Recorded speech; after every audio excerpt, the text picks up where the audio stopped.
Hi, I'm Sam. Thanks so much for clicking on this video. As you can tell by the title, today I'm going to be chatting with you all about what I think are going to be the biggest trends for spring 2021.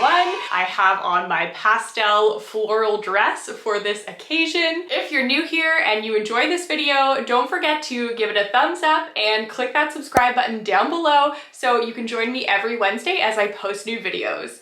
Without further ado, let's get into it.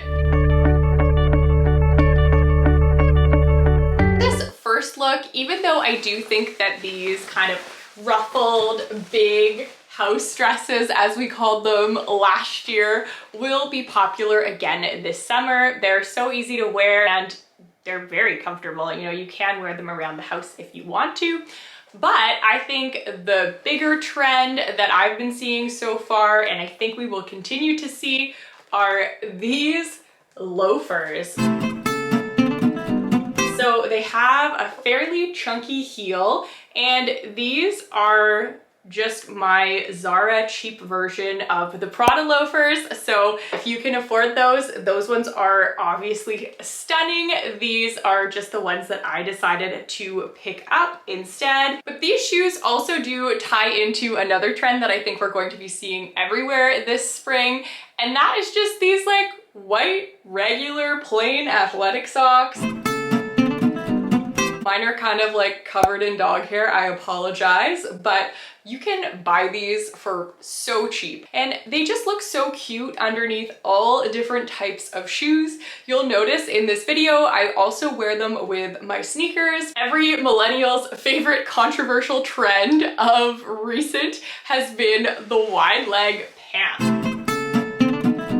I think that these are going to be extraordinarily popular, both in a more dress pant version and then also getting into something more casual as well. Personally, I love the feel of these dress pants, and I think that they are really, again, easy to wear because they're loose, they're very flattering, they cinch in at your waist, and then the pant just kind of flows on from there. I think that they make people look really, really tall. They're kind of being referred to as like the dad pant or the dad trouser, which I think is pretty funny. So I got mine from Zara, but you can get them a variety of different places. When it comes to a wider leg denim, anyone who's seen this channel will know that these A. Goldie's 90s jeans are my absolute favorite. They're not a super wide leg, but they're definitely not tapered, and I have just been enjoying wearing these pretty much non-stop for the past year. I have a whole video on how to style wide leg jeans. If you're interested, I'll just link that up here, but they are really easy to style. I think that you can wear pretty much exactly the same things that you wear with skinny jeans with them. And this year, I think we're going to continue to see playing with different proportions. So pairing more oversized tops with these wide leg pants as well. I've just worn them here with a crop top because that's a super easy way and one of my favorite ways to wear a wide leg pant, but there's lots of other stuff that you can do as well. So the oversized blazer really became a big staple in my closet last summer, and this spring I think that we're going to see a little bit of an update on that shape.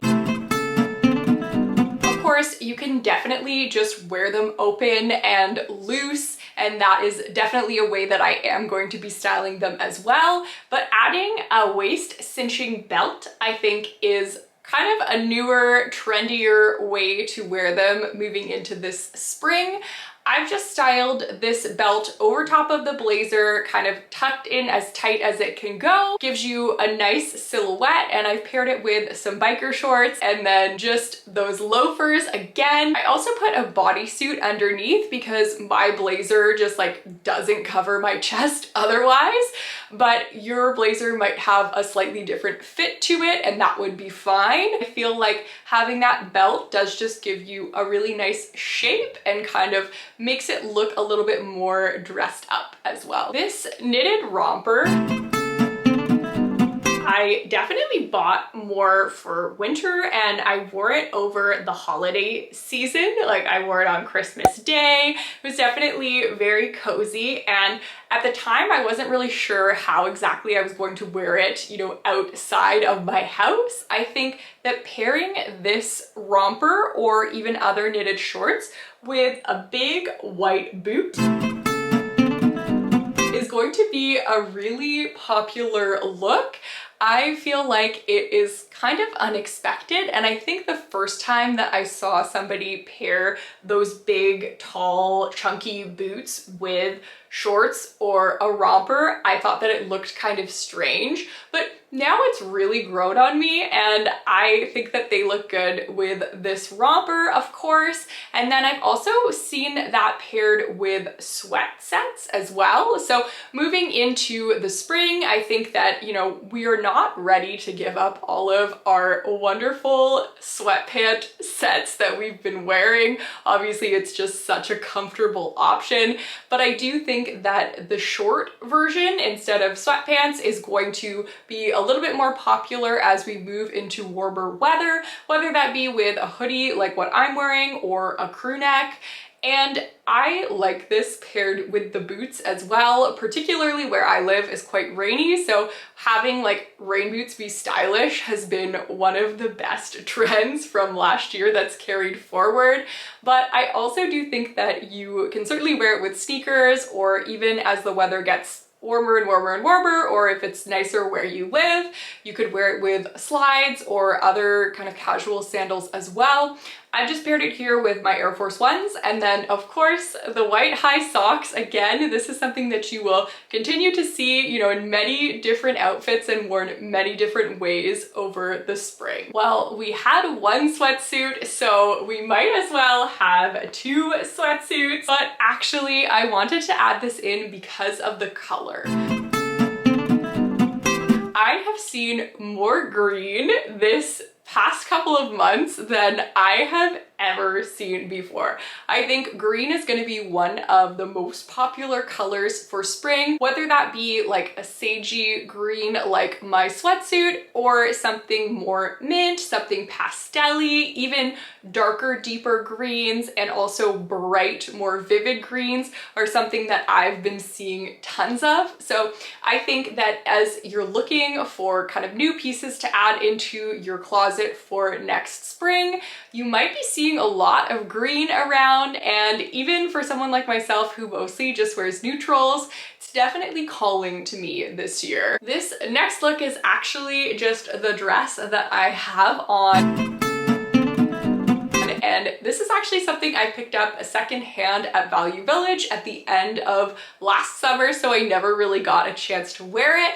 But I do think that that whole kind of cottage core, soft, feminine vibe is going to continue a little bit into the spring and summer. Don't know if it'll be as full on as it was last year with everyone having these like very cute picnics all over Instagram, but I certainly think that, you know, spring always pastels, florals, kind of cute little dresses are definitely, you know, part of the fashion for spring pretty much every single year. So I doubt that that is going anywhere, and I think that this dress is certainly going to be something that I wear again as the weather warms up a little bit. I also paired the dress with these sandals.